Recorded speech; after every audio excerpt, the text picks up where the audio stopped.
Loud speaker का ज्यादा से ज्यादा 90% यूज जो है तो मस्जिदों पे होता है।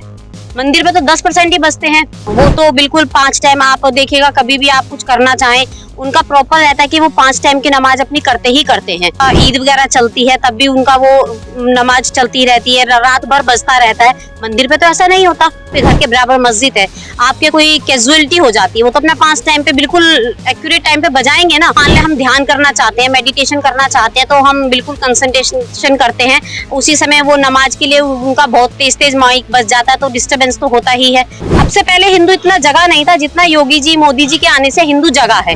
नमस्कार, स्वागत है आप सभी का बीजीटी न्यूज नेटवर्क पर और मैं हूं आपके साथ विपिन चौधरी।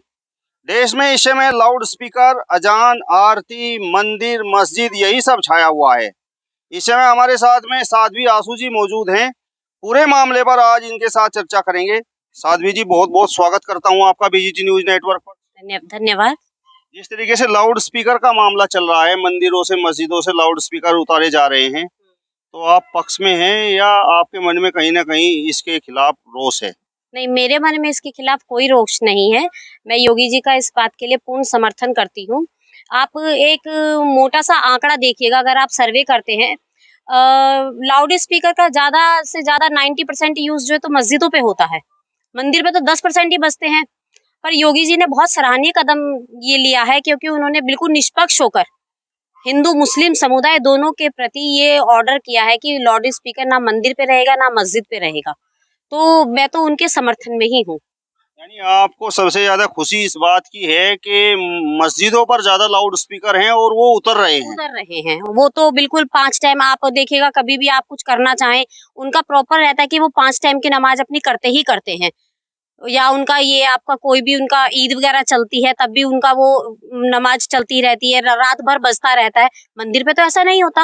मंदिर का तो एक पर्टिकुलर टाइम होता है। पर आंकड़ा जो कहता है वो कहता है कि ज्यादा तो ज्यादा ये मुस्लिम समुदाय में ही लाउड स्पीकर का यूज होता है, मंदिर पे नहीं होता। पर फिर भी योगी जी ने दोनों समुदायों को देखते हुए निष्पक्ष होकर ये ऑर्डर किया है। तो मेरा उनके प्रति कोई रोष नहीं है, कुछ नहीं है, ये समर्थन है मेरा उनको कि उन्होंने बहुत अच्छा निर्णय लिया है। मंदिरों पर गिने चुने लाउड स्पीकर हैं, उनके उतरने का आपको किसी प्रकार का कोई दुख नहीं है? नहीं, कोई दुख नहीं है। जब दोनों पक्षों के लिए है तो कोई दुख नहीं है। देखिए, भगवान की पूजा कोई ऐसी नहीं है कि आप जरूरी माइक बजाकर की जाए। भगवान की पूजा है, आरती है, आप मंदिर में करते हैं तो जरूरी नहीं है कि आप वो माइक बजाएं। आप घंटा, शंख, घड़ियाल ये सब बजा सकते हैं। माइक की कोई जरूरत नहीं है।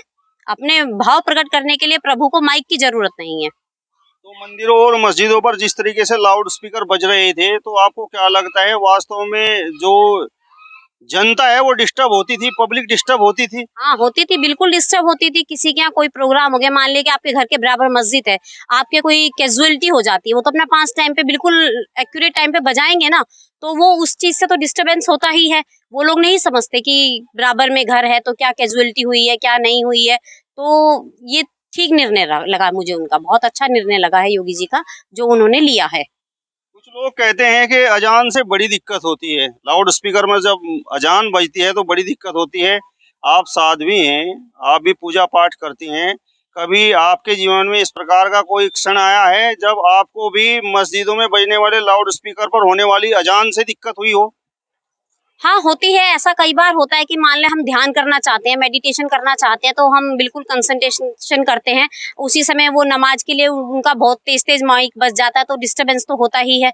या कोई पेशेंट ऐसे, मेरा हॉस्पिटल है, पेशेंट ऐसे आ जाते हैं जिनको आवाज से प्रॉब्लम होती है, अब उनको कैसे रोका जाए, तो इसलिए दिक्कत होती है। लेकिन आप मस्जिदों पर बजने वाले लाउड स्पीकर की वजह से कहीं ना कहीं आप सवाल खड़े कर रही हैं, लेकिन अभी तक एक भी मुस्लिम इस प्रकार का कोई सामने नहीं आया जिसने ये कहा हो कि मंदिर पर बजने वाले लाउड स्पीकर पर हमें कोई दिक्कत हुई है। सर, मंदिर पे बजते कितने हैं माइक जो उनको दिक्कत होगी? मंदिर पे तो बजते ही नहीं है। और पर्टिकुलर सुबह आरती के समय बजेंगे या शाम को आरती के समय बजेंगे, और वो भी बहुत कम। नहीं तो लोग बिना माइक के ही कर लेते हैं। कोई ऐसा नहीं है कि माइक ही लगाते हैं या माइक से आरती करनी है, तो इसलिए उन लोगों को तो दिक्कत हो ही नहीं सकती। इस दिक्कत तरीके तो की बातें हो रही हैं कि मस्जिद से यदि लाउड स्पीकर नहीं उतरते हैं तो मस्जिदों के सामने हनुमान चालीसा का पाठ किया जाएगा।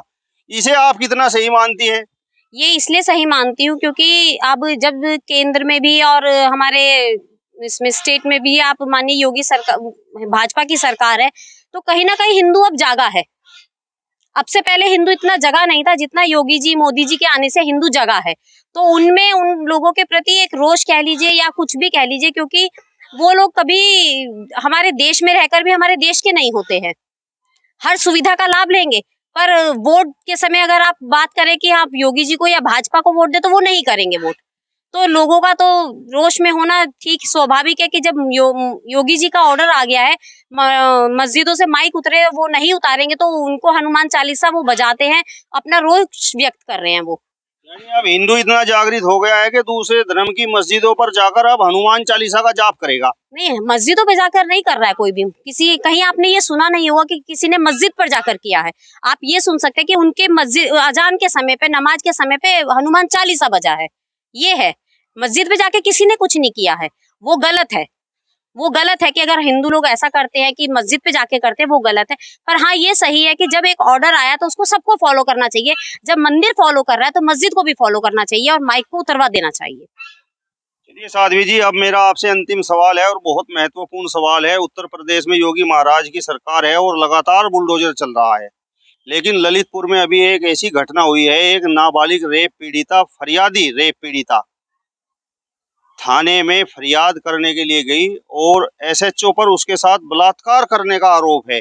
आप भी एक महिला हैं, सरकार नारी सुरक्षा की बात करती है, नारी सम्मान की बात करती है, बेटी बचाओ बेटी पढ़ाओ की बात करती है, तो इस घटना पर आपकी क्या प्रतिक्रिया है?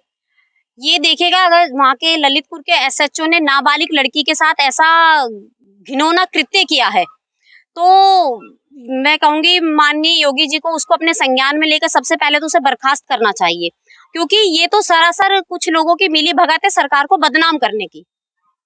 ये सरकार को बदनाम करने का एक तरीका है कि योगी जी अच्छा कार्य कर रहे हैं और हम गंदा कार्य करके उनको बदनाम कर रहे हैं। क्योंकि योगी जी ने कभी भी ऐसा कुछ नहीं बोला है कि आप लड़कियों के लिए ये ना करो वो ना करो। उनकी ज्यादा से ज्यादा जितनी भी स्कीम आती हैं या जितनी भी योजनाएं आती हैं, वो सब लड़कियों के फेवर में, औरतों के फेवर में आती हैं। शक्ति है, उज्ज्वला योजना है, आप कितनी भी देखें, बेटी बचाओ बेटी पढ़ाओ योजना है, सब आती है। अगर वहाँ के एसएचओ ने ऐसा घिनौना कृत्य किया है तो ये उसकी सरकार को बदनाम करने की एक मंशा है और उसको तो बिल्कुल सस्पेंड ही कर देना चाहिए और उसके खिलाफ कड़ी से कड़ी और जो भी कार्रवाई हो सकती है वो करनी चाहिए। सस्पेंड तो कर दिया गया है, लेकिन सवाल ये है कि बहन बेटियों की सुरक्षा की जिम्मेदारी तो खाकी पर है। यदि रक्षक ही भक्षक हो जाएगा तो फिर बहन बेटियों की रक्षा किस प्रकार से होगी? ये ठीक पूछ रहे हैं आपकी, अगर रक्षक ही भक्षक हो जाएगा तो बेटियों की सुरक्षा कैसे होगी? तो इसके लिए हमें भी जागरूक होना पड़ेगा, खाली योगी जी के से नहीं होगा। अगर ऐसा कहीं भी हमारे साथ कुछ होता है, क्योंकि मैं भी एक साध्वी हूँ, एक नारी हूँ, कि हमारे साथ ऐसा कहीं भी कुछ गलत हो रहा है तो मेरे को लगता है सर्व समाज को इकट्ठा होकर उस एक आदमी के खिलाफ आवाज उठानी चाहिए जिसने ऐसा घिनौना कृत्य किया है। उसके घर तक भी ये बात पहुंचानी चाहिए, उसको नॉलेज में रहे कि तुमने किया क्या है, क्योंकि क्यों ना हो, क्यों वो भी एक परिवार वाला होगा, आगे उसके भी बहू पत्नी बेटी कुछ भी होंगी। अगर वो ऐसी सोच का आदमी है तो उसे तो सरकार में रहने का कोई अधिकार नहीं है। वो तो सरासर सारी योजनाओं को बदनाम कर रहा है, योगी जी को बदनाम कर रहा है और घिनौना कृत्य कर रहा है। उसके पास कौन जाएगा? पुलिस पे तो सबसे ज्यादा आदमी भरोसा करके जाता है और वो ही अगर ऐसा नहीं करेंगे तो फिर आम आदमी कहाँ जाएगा, कहाँ कैसे रहेगा? बुलडोजर चलना चाहिए कि नहीं? हाँ, बुलडोजर बिल्कुल चलना चाहिए, उसके घर तक चलना चाहिए, उसके घर तक चलना चाहिए। उसको दंड मिलना चाहिए कि उसने किया क्या है, उसको आभास हो कि उसने कितना घिनौना कृत्य किया है। जो आपकी शरण में आए हैं, आप उसके साथ ही ऐसा गंदा काम कर रहे हैं, उसको बुलडोजर बिल्कुल चलना चाहिए। चलिए, तो ये थी हमारे साथ में साध्वी आशु जी, जिन्होंने ललितपुर की घटना और लाउड स्पीकर मामले पर अपनी बेबाक प्रतिक्रिया देने का काम किया है। फिलहाल इस वीडियो में बस इतना ही। नमस्कार।